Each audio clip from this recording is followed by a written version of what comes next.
Il existe des vérités si anciennes qu'elles se sont voilées sous les habits de la certitude. L'homme, avide de repères, a façonné des religions à l'image de ses peurs et de ses désirs. Pourtant, derrière ces façades d'or et de dogmes, une question murmure depuis des siècles. Qu'est-ce que la véritable foi? Beaucoup parlent de Dieu, le proclament, le prêchent, mais peu le reconnaissent lorsque sa lumière traverse leur propre cœur. Certaines doctrines portent le nom du Christ, citent ses paroles, imitent ses gestes, et pourtant, elles en ont perdu l'esprit.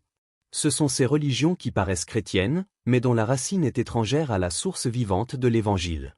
Ce n'est pas parce qu'un homme lève les mains au ciel qu'il est en contact avec Dieu. Parfois, le ciel se tait, parce que la vérité qu'il cherche est déjà en lui.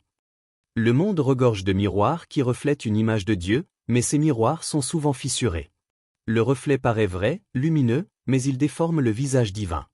L'illusion devient foi, et la foi devient habitude. Ainsi naissent les religions qui se disent chrétiennes mais qui n'ont conservé du Christ que le nom, pas la flamme. Le Christ avait dit: « Ce peuple m'honore des lèvres, mais son cœur est éloigné de moi. » Matthieu 15, 8. C'est dans cette fracture que tout commence, entre l'apparence de la foi et la présence de Dieu. Les premiers disciples vivaient dans une simplicité brûlante. Ils partageaient le pain, ils priaient dans les catacombes, ils espéraient le retour du Maître. Rien n'était codifié. Rien n'était marchandé. Leur force venait d'une expérience directe du divin.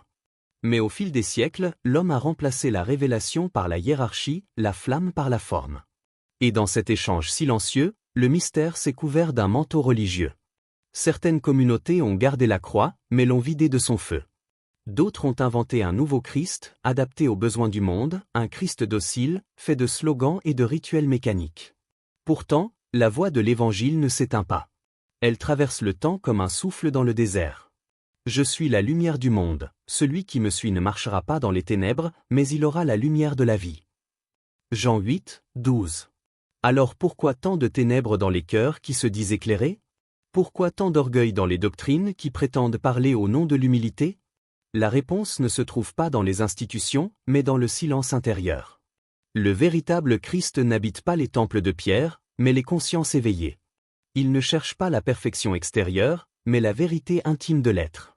On raconte dans un texte apocryphe que le Maître, voyant ses disciples se disputer pour savoir qui était le plus pur, leur dit: « Celui qui croit me posséder m'a déjà perdu. Celui qui me cherche en lui-même m'a trouvé. » Ces paroles résonnent comme un écho dans les siècles. Car même aujourd'hui, des hommes se battent pour défendre leur image de Dieu au lieu de le laisser naître en eux. Ils confondent la foi avec l'appartenance, la lumière avec la tradition.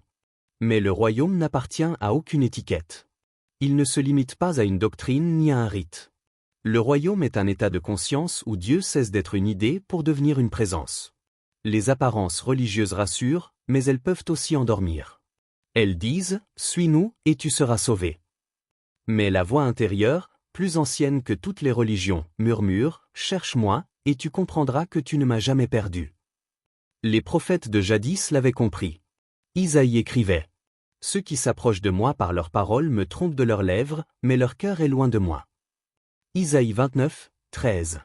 La foi véritable n'est pas une répétition de dogmes. Elle est une expérience brûlante, un feu intérieur qui consume l'illusion. Quand l'âme rencontre la vérité, elle ne parle plus de religion, elle parle d'amour, d'éveil et de transformation. Chaque époque voit surgir ses messagers, ses groupes, ses doctrines. Beaucoup se réclament du Christ, comme jadis les pharisiens se réclamaient de Moïse. Mais le Christ n'a jamais fondé une religion, il a ouvert une voie. Une voie invisible, intérieure, que seuls les cœurs sincères peuvent parcourir. Et cette voie, aujourd'hui encore, appelle ceux qui savent écouter entre les mots. Ne cherchez pas Dieu dans les églises de pierre. Cherchez-le dans le tremblement de votre cœur lorsque vous aimez, lorsque vous pardonnez, lorsque vous pleurez devant la beauté. C'est là qu'il vit. Ainsi commence le voyage. Un voyage à travers 8 chemins qui paraissent proches de la foi chrétienne, mais dont la lumière révèle une autre origine. 8 miroirs qui reflètent le nom du Christ, mais où son regard ne brille plus. Le mystère s'ouvre ici. Non pas pour juger, mais pour discerner. Car celui qui cherche à voir la vérité doit d'abord accepter de traverser l'ombre. Depuis les premiers siècles, l'histoire de la foi s'est entremêlée de routes divergentes. Toutes portaient un nom saint, toutes invoquaient le Christ, mais chacune s'en éloignait d'un pas invisible. L'esprit humain, avide de compréhension, a voulu percer le mystère du divin par sa propre logique, oubliant que la vérité ne s'analyse pas, elle se reçoit. L'Écriture avait déjà averti.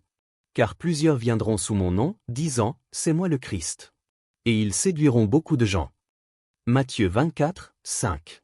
Ces paroles ne visaient pas seulement des imposteurs, mais aussi ces courants qui, tout en se disant chrétiens, ont détourné la croix en symbole de pouvoir ou de raison. Certaines voix ont pris le visage de la connaissance, prétendant que le salut s'obtient par une révélation secrète réservée à quelques élus. C'est l'écho des anciens gnostiques, qui voyaient le Christ non comme sauveur, mais comme simple révélateur d'une lumière intérieure que l'homme posséderait déjà. Leur erreur n'était pas dans la recherche de la lumière, mais dans l'oubli de l'amour. Car la connaissance sans amour devient orgueil, et l'orgueil, dit l'Écriture, précède la chute. D'autres voix ont glorifié la loi plus que la grâce. Elles ont emprisonné l'esprit du Christ dans des règles et des jugements, croyant plaire à Dieu par la rigueur. Mais Paul avait déjà averti. Vous êtes séparés du Christ, vous tous qui cherchez la justification dans la loi. Galates 5. Ces doctrines, bien qu'en apparence pieuses, transforment la foi en un tribunal spirituel. Elles oublient que Jésus n'a pas fondé une religion de peur, mais une relation d'amour. D'autres encore ont cherché à mystifier la croix, la liant à des forces cachées, des traditions occultes où le Christ devient symbole d'énergie cosmique plutôt que fils du Dieu vivant. Leurs enseignements brillent de mots sacrés, mais leur lumière est froide. Satan lui-même se déguise en ange de lumière. 2 Corinthiens 11, 14. Le plus dangereux n'est pas le mensonge qui s'oppose à la vérité, mais celui qui l'imite. Ces voies parallèles se parent d'encens, de prières, de croix et de chants, mais elles détournent subtilement le regard de la présence. Et pourtant, tout cela avait été prophétisé. Dans l'évangile de Thomas, un texte oublié par le canon, une phrase éclaire cette confusion. Si ceux qui vous guident vous disent, le royaume est dans le ciel, alors les oiseaux du ciel vous devanceront. S'ils vous disent, il est dans la mer, alors les poissons vous devanceront. Le royaume est à l'intérieur de vous et à l'extérieur de vous. C'est là le cœur du message perdu.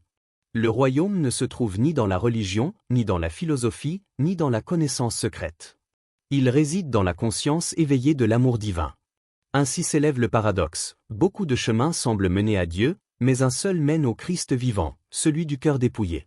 Chaque religion qui se prétend chrétienne sans l'être véritablement agit comme un miroir imparfait. Elle reflète la lumière divine, mais à travers la poussière des interprétations humaines. Ce miroir déformé renvoie une image belle mais figée, une foi décorative qui rassure les yeux, sans jamais embraser le cœur.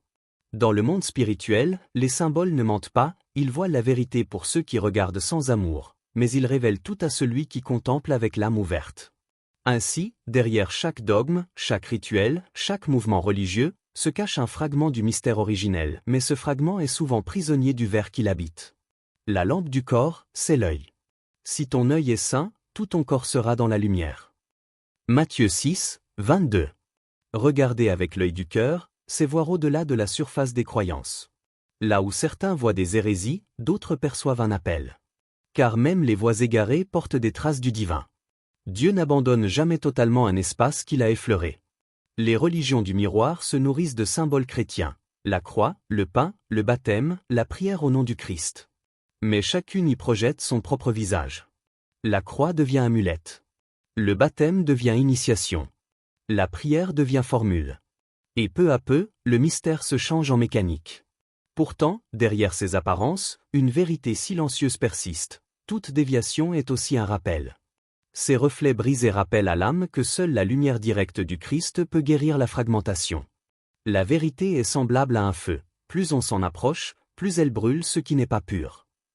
Chaque religion miroir devient alors un test spirituel. Verras-tu l'image ou la source? Celui qui s'attache à l'image s'enferme dans la forme. Celui qui cherche la source traverse la forme et découvre le feu. Dans les textes apocryphes, le Christ parle souvent en paraboles de miroirs et de reflets. Quand tu verras ton image, réjouis-toi. Mais lorsque tu verras ton reflet s'effacer, alors tu connaîtras le royaume. Évangile selon Philippe. Ces mots dévoilent une clé. L'homme ne rencontre Dieu qu'en perdant les images qu'il a de lui. C'est là que commence la vraie transformation, dans l'effacement du faux pour accueillir le réel. Ainsi, les religions du miroir ne sont pas seulement des erreurs humaines, elles sont aussi des révélateurs de notre besoin de contrôler Dieu. Elles reflètent notre incapacité à croire sans voir, à aimer sans comprendre. Mais c'est justement dans ce vide, dans cette soif, que la lumière du Christ se glisse, discrète, patiente, éternelle. Heureux ceux qui ont le cœur pur, car ils verront Dieu. Matthieu 5, 8. Et peut-être que voir Dieu, c'est apprendre à ne plus chercher son image, mais sa présence. Le silence. C'est là que tout commence à nouveau. Quand les mots s'effacent, quand les doctrines se taisent, alors l'âme entend ce qu'aucune religion ne peut enseigner, la voix du vivant. Cette voix ne parle pas à l'oreille, mais au cœur. Elle ne condamne pas, elle réveille. Et celui qui l'entend comprend soudain que Dieu n'était jamais parti, c'est nous qui nous étions éloignés, perdus dans les couloirs de nos propres certitudes. Le vent souffle où il veut, et tu en entends le bruit, mais tu ne sais d'où il vient ni où il va. Jean 3, 8. Ainsi est l'esprit, libre, insaisissable, indomptable. Aucune religion, même la plus brillante, ne peut l'enfermer. Le Christ n'est pas venu fonder un temple, mais ouvrir une porte intérieure. Et cette porte s'ouvre chaque fois qu'un cœur choisit l'amour au lieu de la peur, la vérité au lieu du confort, le pardon au lieu du jugement. Les religions qui paraissent chrétiennes ont oublié cela. Elles ont voulu construire le royaume à l'extérieur, alors qu'il est en nous. Le royaume de Dieu ne vient pas de manière à frapper les regards. Le royaume de Dieu est au-dedans de vous. Luc 17, 20-21. Voilà la révélation ultime. Tant que l'homme cherche Dieu dans les structures, il le perd. Mais lorsqu'il se dépouille de tout, lorsqu'il ose prier non plus pour être béni, mais pour être vrai, le Christ renaît en lui. C'est cela, la foi vivante, non une croyance, mais une expérience. Une brûlure douce qui transforme chaque souffle en prière. La foi ne consiste pas à croire que Dieu existe, mais à le sentir respirer en soi. Le monde moderne multiplie les doctrines et les guides, mais peu enseigne le silence. C'est pourtant là que Dieu parle. Dans ce lieu secret où le mental s'éteint, où le cœur s'incline, où la lumière devient présence. Alors, tout ce qui paraissait compliqué devient simple, aimer, pardonner, écouter. Les religions du miroir s'évanouissent ici, comme des ombres au lever du jour. Le croyant ne cherche plus le Christ dans les noms, les titres ou les appartenances. Il le découvre dans le visage de l'autre, dans la tendresse d'un geste, dans la beauté du monde. Et il comprend enfin que la foi véritable n'a pas besoin d'apparence, car elle est la respiration même de Dieu en l'homme. Celui qui demeure dans l'amour demeure en Dieu, et Dieu demeure en lui. 1 Jean 4, 16. La vérité n'est donc pas une religion, mais une relation. Une communion silencieuse entre le ciel et la terre, entre la lumière et le cœur. Et c'est là, dans ce retour intérieur, que le voyage se termine, ou plutôt qu'il recommence. Car toute recherche spirituelle, si elle est sincère, finit toujours au même endroit, dans la présence. Celle qui ne s'explique pas, ne s'impose pas, mais qui se reconnaît, comme un parfum familier, celui de la vie éternelle. La foi n'est pas dans le nom que l'on porte ni dans les rituels que l'on suit. Elle est dans le cœur qui s'ouvre, dans l'âme qui écoute, dans la lumière que nous choisissons de laisser entrer. Les religions du miroir peuvent nous égarer, mais elles nous rappellent aussi que Dieu cherche à se révéler à travers chaque reflet, chaque image imparfaite.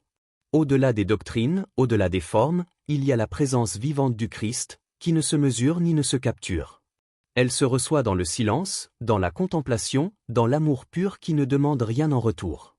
Le chemin de la foi n'est pas un chemin tracé par les hommes, mais une traversée intérieure où l'on retrouve la lumière originelle, celle qui éclaire le monde et le cœur.